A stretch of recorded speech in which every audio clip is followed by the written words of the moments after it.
그리스도인이라서 세상을 회피하는 자체를 하나님이 원하지 않습니다. 동시에 세상의 죄악에 대한 방법에 순응하는 것도 싫어하십니다.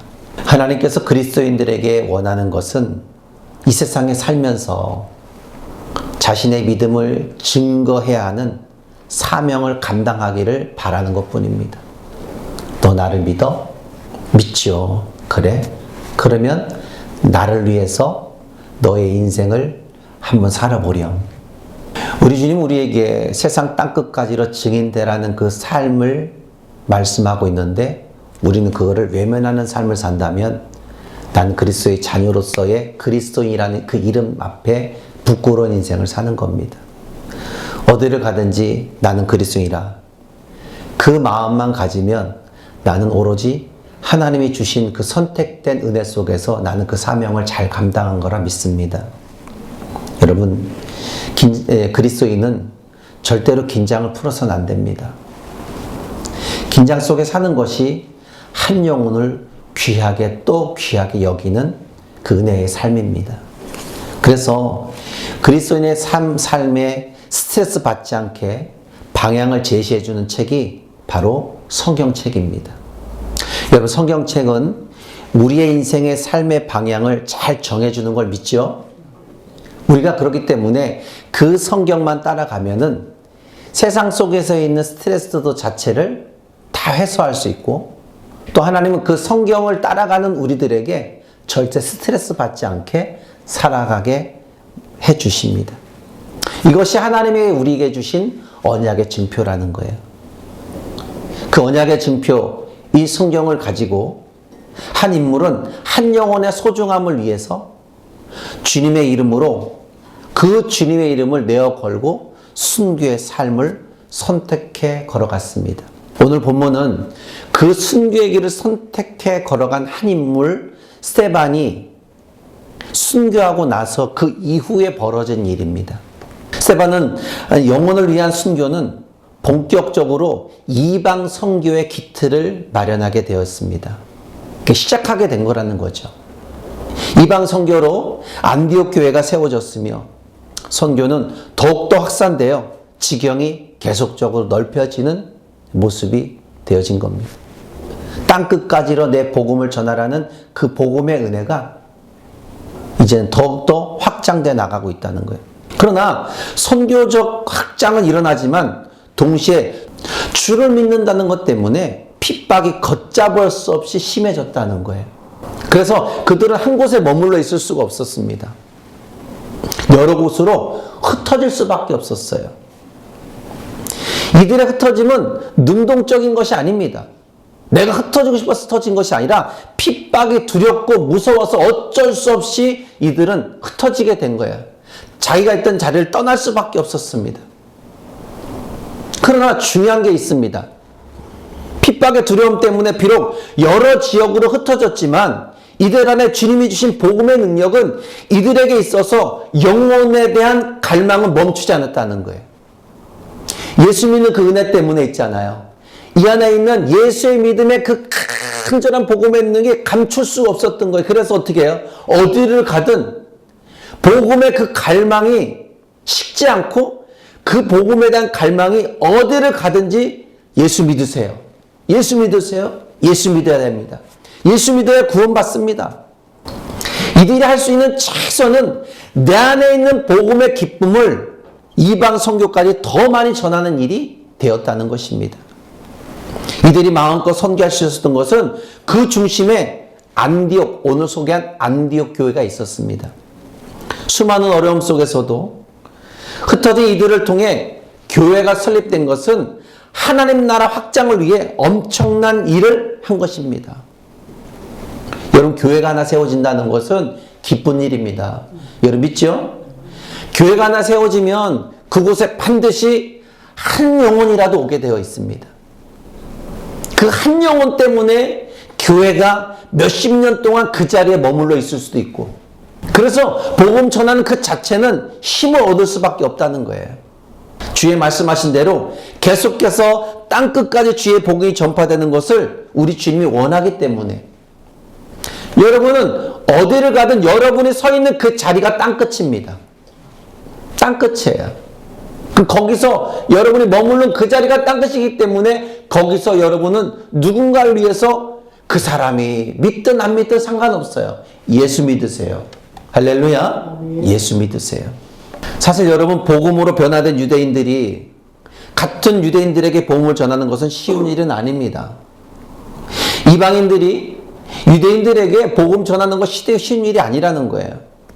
그럼에도 불구하고 주님을 영접한 이방인들이 유대인과 이방인들에게 그 어려운 복음을 전하게 됩니다.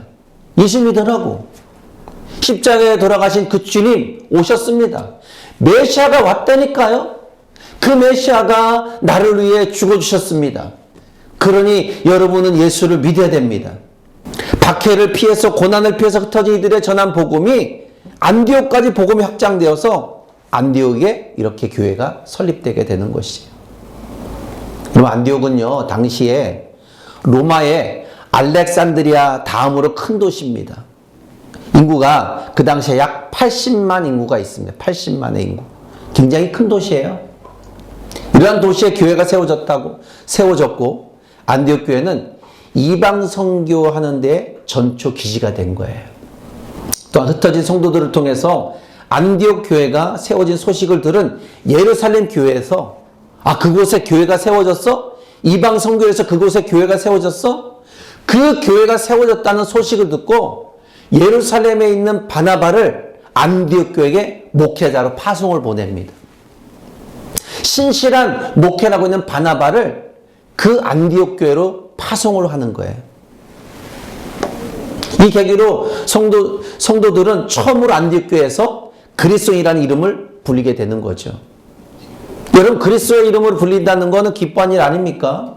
누가 저에게 당신은 진짜 그리스도인입니다. 그러면 기쁘겠죠, 그죠? 그것만 기쁜 게 어디 있습니까? 당신 진짜 예수쟁입니다. 이렇게 말하는 건데, 당신 진짜 기독교인입니다. 말하는데 얼마나 행복한 일입니까? 여러분이 그리스도인이라고 불러진 자체는요, 이거는 하나님이 기뻐할 일입니다. 그렇다면 하나님은 왜 이러한 위대한 일을 핍박을 피해서 흩어진 성도들을 하여금 이루어지게 했을까? 먼저 이들의 믿음 생활을 살펴봅니다. 어떻게 해서 하나님이 쓰시는 그리스도인이 되었는가?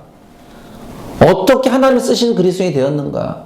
여러분, 어떻게 이렇게 다른 사람들은 다 산으로 들로 이 맑은 날씨에 찾아가 나가는데 어떻게 여러분 이 자리에서 와서 하나님을 찬양하고 있습니까? 그 얘기예요. 다 엔조이에서 자기 기쁨을 찾아서 떠나는 사람들이 많은데 어떻게 여러분 하나님을 찬양한다고 이 중요한 시간에 할 일 많은 세상에 이렇게 교회 와서 이 한 시간을 투자하면서 앉아서 하나님 말씀을 듣냐 이거예요. 여러분, 성도가 신앙생활을 하면서 따르는 것이 있다면 그것은 피할 수 없는 핍박과 고난입니다. 아마도 여러분에게도 크고 작은 핍박과 고난의 문제가 있었을 것입니다. 예수 믿는 것 때문에. 우리 앞에 있던 믿음의 선배들이 이 과정을 거쳤던 고난은 다 이유가 숨겨져 있습니다. 그 안에 반드시 숨겨져 있어요. 오늘 우리는 핍박과 고난을 피해 흩어진 성도들에게서 하나님이 이루신 그 역사를 오늘 살펴보는 거예요. 여러분, 성도가 받는 모든 고난에는 반드시 하나님의 분명한 뜻이 담겨 있음을 믿습니까? 분명히 담겨 있습니다. 19절을 보니까 베네게 구부로 안디옥까지 이르러 복음을 증거한 자들이 있다는 거예요. 이들은 핍박 때문에 온 땅에 흩어져서 지금 복음을 전하는 거예요. 그 지역에 흩어져서 가서 복음을 전하는 거예요. 그 이유가 무엇이든 복음 때문에 흩어진 그들의 마음은 고통이 컸을 거란 말이죠. 고난의 핍박 때문에 흩어졌으니까. 내가 살고 있는 정든 곳을 떠난다는 것은 쉬운 일이 아닙니다. 아브라함이 하나님께서 본토 직접 아버지 집을 떠나라 했을 때 쉬운 일입니까? 떠나는 그 자체가 고통입니다. 고난입니다. 거기 가서 어떻게 살지? 그곳에 가면 아는 사람도 아무도 없는데 내가 이 고향을 떠나서 어떻게 살 수 있어? 그 자체가 고통이고 고난인 거예요. 그런데 흩어진 이들이 교회까지 세웠다는 거예요.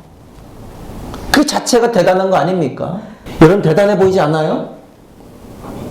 흩어져서 그곳에 가서 핍박도 심했을 텐데 어떻게 교회를 세웠을까?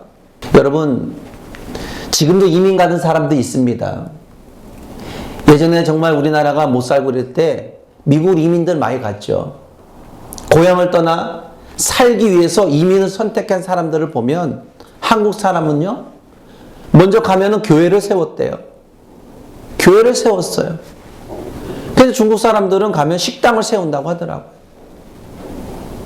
여러분, 흩어진 성도들이 교회를 설립하는 것은 결코 쉬운 일은 아닙니다. 그럼에도 불구하고 이들은 복음이 뻗어나갈 수 있도록 안디옥이라는 도시에 교회를 세웠다는 거예요. 우리 성도들이 받는 환난은 어떤 것이든 무의미한 것이 없습니다. 거기에는 반드시 하나님의 깊은 뜻, 크고 놀라운 일이 있다는 거예요. 그리스도인이라는 이름 때문에 감당해야 할 지금의 환난에 버겁고 힘들다 느낄 수 있습니다. 그러나 여러분, 무의미하지 않다는 것을 꼭 기억했으면 하는 바람이 이 목사에게 있습니다. 하나님께서 여러분을 이 작은 교회에 보낸 이유도 있을 거예요. 어떤 이는 큰 교회 다니게 한 이유도 있을 겁니다. 어떤 이는 정말 성도가 아무도 없는 그냥 한 명이 앉아있는 그 자리에 보낸 사람도 있을 것입니다. 로마서 5장 3절로 4절 보니까 다만 이뿐 아니라 우리가 환난 중에도 즐거워하나니 이는 환난의 인내는 연단은 소망을 이루는 줄 압니다. 여러분, 그리스도인이 환난을 통해 주를 바라본다는 것은 왜? 무엇 때문에 꼭 나야만 했는가 하는 생각, 이 생각이 깊어지지 않기를 바라는 마음에서입니다. 성경의 믿음의 선배들처럼 하나님을 믿는 믿음만 가지고 주를 바라보는 저와 여러분 되기를 축복합니다. 그들에게도 수많은 핍박이 있었어요. 그 핍박 속에서도 이 나라를 어떻게 하면 살릴 수 있을까 하는 그걸 가지고 주님 앞에 그 핍박 받으면서도 때로는 그 핍박 속에서 죽음의 현장을 맛보고 죽어가는 그 모습 속에서도 이 나라에게 은혜를 베풀어 달라고, 이 나라를 복음의 나라로 해달라고 그렇게 하나님 앞에 울부짖었다는 거예요. 내 자신이 하나님의 계획된 중심에 있음을 발견하고 하나님의 은혜 안으로 들어가려고 힘쓰면 우리는 됩니다. 하나님을 의지하는 마음이 내 마음의 은혜로 채워진다면 또 다른 하나님의 축복의 움직임은 나를 통해 하나님의 역사에 나가신다는 거예요. 여러분, 흩어진 성도들이 이방인들에게 복음을 전하는 그 자체가 무척 힘들었을 것입니다. 여러분도 복음 전하는 거 힘들죠, 그죠? 그냥 친구로서 만나서는 그냥 밥 한 끼 먹을 수 있지만 그 친구에게 너 예수 믿으라고 한마디가 그렇게 힘들지 않습니까? 내가 이 말하면 그 친구는 어떤 생각을 가질까? 그럼에도 불구하고 20절에 보면 계속해서 목숨을 걸고 예수를 전파합니다. 이런 이들에게 하나님은 기뻐 하나 수가 없습니다. 복음을 전하는 그런 사람에게 하나님 그 사람을 어떻게 안 기뻐하겠어요? 그래서 하나님은 그 전하는 그들에게 힘을 더해 줍니다. 그래서 21절에 보면 주의 손이 그들과 함께 하지 않습니까? 주의 손이 그들과 함께하는 누구에게? 주의 복음을 전하는 그들에게. 핍박 있고 고난 있지만 그래도 어쨌든 그 고난 속에서도 핍박 속에서도 죽음의 위태로운 상황 속에서도 예수 믿으라고 복음을 전한 그들에게 더 힘을 실어서 너 잘하고 있어 그런 마음을 줄 수 있도록 하나님이 그들과 함께 하셨다. 이들이 전하는 복음의 능력은 사람으로 할 수 없는 일이었지만 하나님 능히 하실 수 있도록 그들에게 은혜를 베풀어 주신 거예요. 여러분, 이들이 복음을 전하는 대상자는 이방인과 유대인들입니다. 여러분, 이들은요, 자기들만의 세계에 잡혀있는 사람들입니다. 자기들만의 세상 속에 잡혀있는 고집스러운 그들에게 복음을 전한다? 쉽지 않은 일입니다. 우리도 모르는 누군가에게 복음을 전해도 그들 안에 자기의 생각들이 있으면 그 사람을 교회 데려오기가 너무 어려워요. 쉽지 않잖아요? 오늘도 집사님에게 어느 나이 드신 분 집사님 전도하고 있죠. 얘기하는데 그 사람의 세계가 있어서 교회 안 나온다는 거예요. 자녀들은 딸이고 아들이고 그 집사님 따라서 교회 좀 가. 그러지만은 나이가 80이 넘었는데 불구하고 고집불통이라 교회 안 간대요. 왜 그럴까요? 한마디로 그 안에 인간의 정욕 가득 차 있습니다. 인간적인 세상의 삶이 이 안에 가득 차 있기 때문에 그 안에 복음이 들어가지 않는 거예요. 여러분, 교회는 나와 있지만 세상 것으로 가득 차 있는 사람에게 하나님 말씀이 들어갑니까? 하나님 말씀 들어가기가 어려워요. 종교인으로만 살고 싶지 그리스도인답게 살고 싶은 생각은 없는 거예요. 그냥 종교인으로서 살고 싶어. 누구에게 타치받지 않고 그냥 나가는 건 좋지만 이렇다 저렇다 너 왜 그랬어 저렇게 했어 이런 소리는 듣고 싶지 않은 거예요. 진짜 그리스도인답게 사는 그 자체를 다른 사람에게 보여주고 싶지도 않아요. 그리고 내가 그리스도인이라는 그 자체를 누군가에게 듣고 싶지 않은 거예요. 이런 사람들이 너무나 많이 있습니다. 무엇 때문에 그럴까요? 아직도 이 안에서는요, 세상 것에 미련이 너무 많아서 그래요. 남들이 누리는 건 누리지 못해서 더 누리고 싶어서 그러는 거예요. 내가 이제 좀 더 누리고 싶다. 이런 사람들을 가리켜서 바울은 이렇게 말합니다. 로마서 1장 21절로 23절에 말합니다. 하나님을 알되 하나님을 영화롭게 하지도 아니하며 감사하지도 아니하고 오히려 그 생각이 허망하며 미련한 마음이 어두워졌나니 스스로 지혜 있다 하나 어리석게 되어 썩어지지 아니하는 하나님의 영광을 썩어질 사람과 새와 짐승과 기어다니는 동물 모양의 우상을 바꿨다. 세상의 우상과 바꾼 거예요. 내가 그곳에 내 마음을 다 바친 거예요. 세상에 남들이 좋아하는 그곳에 내 마음도 다 좋아하게 바쳐버린 거예요. 하나님의 좋아하는 것을 다 빼앗겨버리고 세상이 좋아하는 곳에 내 마음을 다 빼앗겨버린 거예요. 하나님을 알되 하나님을 영화롭게 하지 않는다는 거예요. 하나님을 알고 있어요. 하나님이 이 천지 창조를 만든 거 알고 있어요. 그러나 그분을 제대로 섬기지 않고 있다는 거예요. 왜 그럴까요? 스스로 지혜 있다 생각하기. 이렇게 믿어도 돼. 스스로 지혜 있게 판단해서 그러는 거예요. 이들의 사고방식은요, 썩어지고 망하는 지름길의 선택입니다. 저는 그렇게 봐요. 왜? 그렇게 해서 패가 망신한 사람들이 한두 명이 아닙니다. 여러분, 못 먹어도 고가 아닙니다. 제대로 믿고 제대로 선택하고 제대로 방향을 가야 되는 거예요. 그게 그리스도인들이에요. 그리스도인들은 세상의 사람들의 즐기는 모든 것들을 다 즐길 수 없습니다. 왜 그럴까요? 그거 다 즐기게 되잖아요? 그럼 어떻게 돼요? 그 세상의 제약에 빠질 수밖에 없어요. 어떻게 여러분 하나님하고 세상을 같이 섬깁니까? 하나님은 계시록에 뭐라고 말해요? 마지막 책에 차든지 덥든지 선택해라는 거예요. 선택해라는 거예요. 중간지대가 없습니다. 분명하게 성경은 말하고 있어요. 그 얘기는 뭐예요? 분명히 천국과 지옥이 있다는 거예요. 나중돼서 내가 회개하고 돌아오면 되겠다? 아니에요. 여러분, 나중이란 그 시간이 내 시간이 아니라는 거예요. 내일 회개하고 돌아올 게 그냥 오늘만 내가 그냥 내 맘대로 살 거야. 여러분, 내일 내가 회개한다고 내일이 내 시간 될 수 있습니까? 예 시간 아니에요. 여러분에게 말씀드렸죠? 잠자다 죽으면 최고 편하다고. 저는 그 소리 듣고요. 처음에는 믿음이 약할 때는 그냥 그런 줄만 알았어요. 잠자다 죽는 게 그리스도인 잠자다 죽는 게 편하겠구나. 아니에요, 여러분. 잠자다 죽는 것도 편할 수 있지요. 그러나 여러분, 그것보다 잠자기 전에 나의 하루를 반성하고 하나님 앞에 회개할 수 있는 기회를 얻고 가는 거, 그게 중요한 겁니다. 하나님 앞에 회개할 수 있는 은혜를 얻고 죽는 것은 축복인 거예요, 축복. 여러분 믿습니까? 축복인 거예요. 여러분, 우리는 그걸 달라고, 그 은혜를 달라고 기도해야 돼요. 왜? 내일은 내가 알지 못하기 때문에. 썩어진 세상 방식, 망하는 지름길 그 선택이 아니라 하나님을 찾는 그곳으로 가야 돼요. 근데 하나님은 그런 망하는 지름길을 선택한 하나님 그들을 또 외면하지 않아요. 그들의 인생은 세상을 내 뜻대로 살고 때론 실패한 것 때문에 너무 안 된다. 왜 나만 안 되지? 허망하고 미련 속에 있어요. 근데 이들에게 기회를 주어져요. 하나님은 이들의 영혼을 위해서 불가능한 일을 가능케 하시는 그 영혼의 구원의 길을 그들에게도 선택할 수 있도록 허락해 주신다는 거예요. 마태복음 19장 26절에 예수께서 그들을 보며 이르시되 사람으로는 할 수 없으되 하나님으로서는 다 할 수 있는 일이라. 여러분 믿습니까?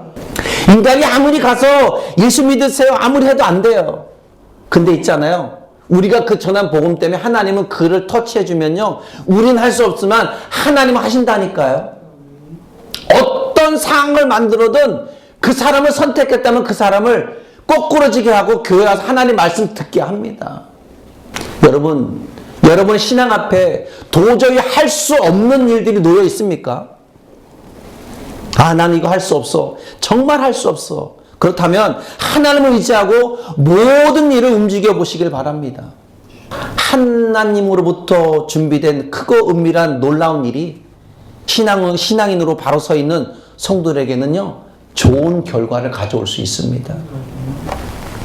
여러분, 주의 손이 함께한다는 의미는 내 능력이 아닙니다. 주의 손이 함께해. 아, 내가 능력 있으니까 주의 손이 함께하지. 그것이 아니라는 거예요. 나를 통해 역사를 만들어 나가실 수 있는 하나님이 나와 함께 일을 움직인다는 뜻입니다. 하나님의 일의 방식은 어리석지 않아요. 절대 어리석지 않습니다. 언제나 당신을 중심으로 합당하게 행동하는 자에게 반드시 함께 준다는 거예요. 여러분, 죄를 지는 자들에게 함께 하겠습니까?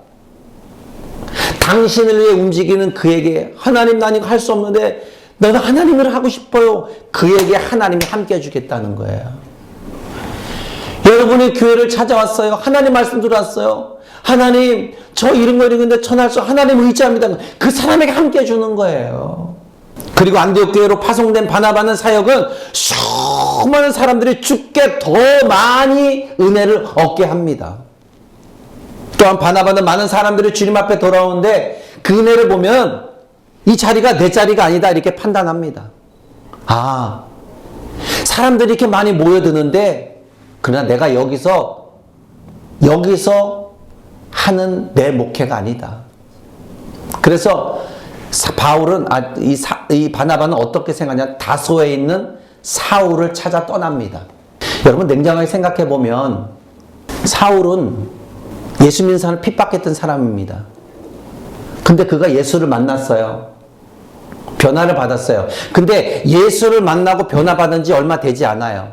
그런데 사울보다 바나바가 오히려 안디옥 교회에 더 어울리겠다 생각하고 바나바는 사울을 찾아 다소로 간 거예요. 왜냐하면 바나바는 희생할 줄 아는 사람이거든요. 회심한 지는 얼마 되지 않았지만 사울이 회심한 지는 얼마 되지 않았지만 사람들에게 그렇게 많이 검증되진 않았지만 그러나 바나바는 다른 사람들의 생각이 중요한 것이 아니라 교회에 필요한 하나님의 사람을 찾은 거예요. 이 안디옥 교회는 내가 있을 곳이 아니라 반드시 하나님께서 보내줄 한 사람이 있다. 그래서 바나바가 사울을 찾아와서 사울을 안디옥 교회에 데려와서 안디옥 교회에서 함께 1년을 사역해 나갑니다. 함께 동역해 나가는 거예요. 사울과 함께. 여러분, 모험 아닙니까? 모험입니다. 아직도 사울은요, 예수님을 만났지만 검증되진 않았어요. 아직도 이 안에 옛것이 있을 수 있단 말이죠. 근데 그 사람을 데리고 가서 이 안디옥 교회에서 함께 사역을 한다? 모험입니다. 여러분, 전 한국교회 현실을 보고 있습니다. 목회자이기 때문에. 목회의 은퇴를 앞두고 후임을 선택하는 문제는 그리 쉬운 문제는 아닙니다. 그들의 목회 방식, 삶이 서로 다르기 때문에 자칫 잘못하면 다른 색깔을 가진 목회자가 오게 되면 그 발생하는 문제가 많은 언쟁으로 속에서 교회가 막 여러 가지 소리 때문에 힘들어질 수 있기 때문이죠. 마찬가지입니다. 바나바는 사울에게 목회를 넘기는 것은 어려운 일이었지만 그는 사울이 목회를 잘할 수 있도록 돕는 자 역할을 했습니다. 바나바의 지혜로운 큰 결단이 없었다면 사울이 바울로 변해서 성경 13권을 쓸 수 있는 인물이 안 됐겠죠. 그렇기 때문에 여러분, 우리가 주님의 할 일을 위해 어떻게 해요? 갖춰야 할 것은 무엇이냐? 내 안에 자아가 살아있어서는 안 됩니다. 내 안에 주의 은혜로 충만하게 채워져 있을지 믿습니다. 주의 은혜로 채워져 있지 않으면 늘 세상 것에 그냥 거기에 초점 맞춰져 있다니까요. 남들이 하고 싶어 하는 것 다 하고 싶은 거예요. 여러분, 하나님의 일은요, 재능만으로 일하는 것이 아닙니다. 하나님을 바라보는 믿음의 인격이 갖춰져야 한다는 것이죠. 바나바를 볼 때 인간이 미칠 수 있는 모든 영향력은 인간의 힘으로 남에게 미친다는 것을 보여줍니다. 인격의 힘으로 남에게 미친다는 것을 보여주는 거죠. 많은 사람들이 인격보다 재능을 더 많이 생각하고 움직입니다. 사회에는 재능이 우선인 것 같지만 그러나 더 중요한 것이 인격이 먼저라는 거예요. 바나바가 그런 사람입니다. 그런 사람. 바나바와 함께 동역하는 사울은 안디옥 교회에서 가장 아름다운 일을 일어나게 만들어 갑니다. 그래서 뭐예요? 26절에 그렇게 만들어 가니까 내 이름이 그리스도인으로 불려지는 은혜를 얻게 되는 거죠. 그리스도인이라는 이름이 처음으로 불리워진 곳이 바로 안디옥 교회입니다. 안디옥 교회. 불신앙의 이방인들이었던 이들이 안디옥 교회에서 비로소 너는 그리스도인이야. 너는 예수 믿는 예수쟁이야. 그렇게 불리게 되었다는 거예요. 얼마나 기뻤을까. 이들을 볼 때 얼마나 진실하게 주를 믿고 따랐는지 선명하게 보이지 않습니까? 우리가 신앙생활할 때 누군가가 이 사람은 진짜 그리스도인이라고 이야기해주면 얼마나 기쁘겠습니까? 저는 그런 소리 듣고 싶었고 여러분도 그런 소리 듣고 싶었을 것입니다. 그런 소리 들으면 적어도 그 사람한테만큼은 진짜 그리스도인이었고 진짜 예수쟁이로 그렇게 보여주게 행동했다는 거겠죠.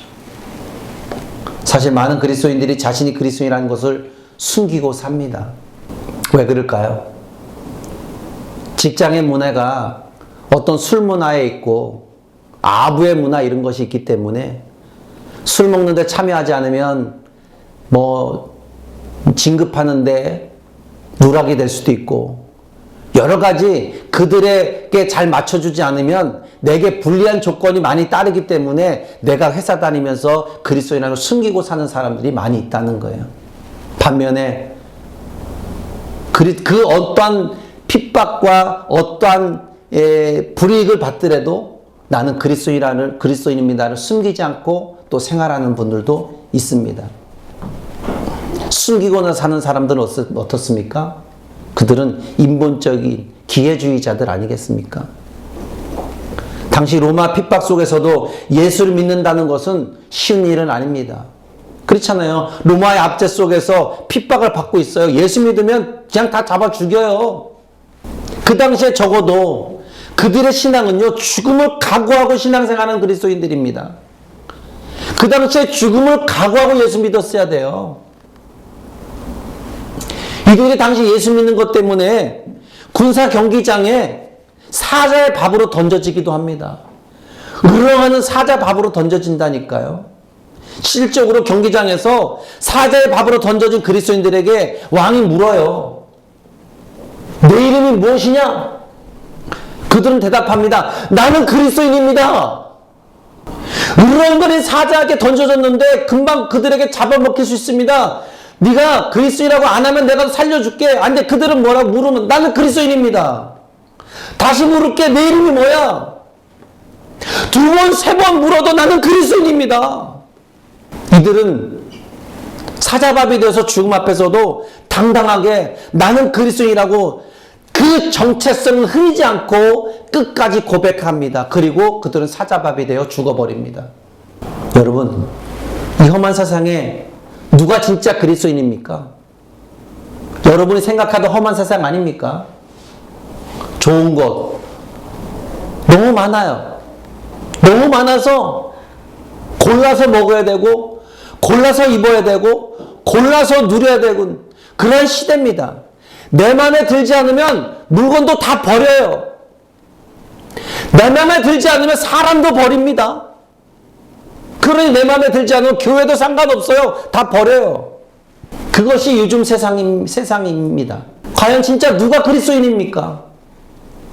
세상 앞에 나의 주인은 하나님이라고 외칠 수 있는 사람이 누구입니까? 여러분 외칠 수 있습니까? 나의 주인은 주님 하나님이십니다.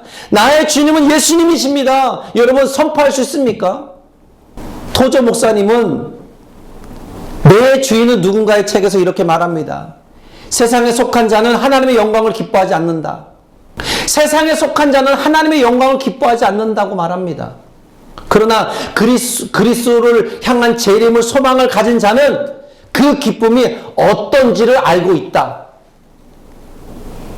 왜냐하면 그런 사람은 하나님이 깨끗하신 것처럼 자기를 깨끗하게 하기 때문이다. 오늘 하나님 말씀을 들어온 여러분은 적어도 어떻게 해요? 하나님의 영광이 무엇인지 알고 있죠. 하나님이 깨끗한 분이기 때문에 적어도 나는 그리스도인이기 때문에 나는 깨끗하게 살아야 되겠다는 마음을 가지고 있다는 거예요. 이게 진짜 그리스도인이라는 거예요. 여러분, 우리는 하나님을 알고 신뢰하고 의지하는 그리스도인이 되어야 합니다. 그것은 참된 그리스도인들은 핍박과 고난 중에도 오히려 그 자체를 기뻐하기 때문입니다. 여러분, 내 이름은 진짜 그리스도인입니다. 여러분 믿나요? 그 은혜가 저와 여러분의 있기를 주의 이름으로 축복합니다.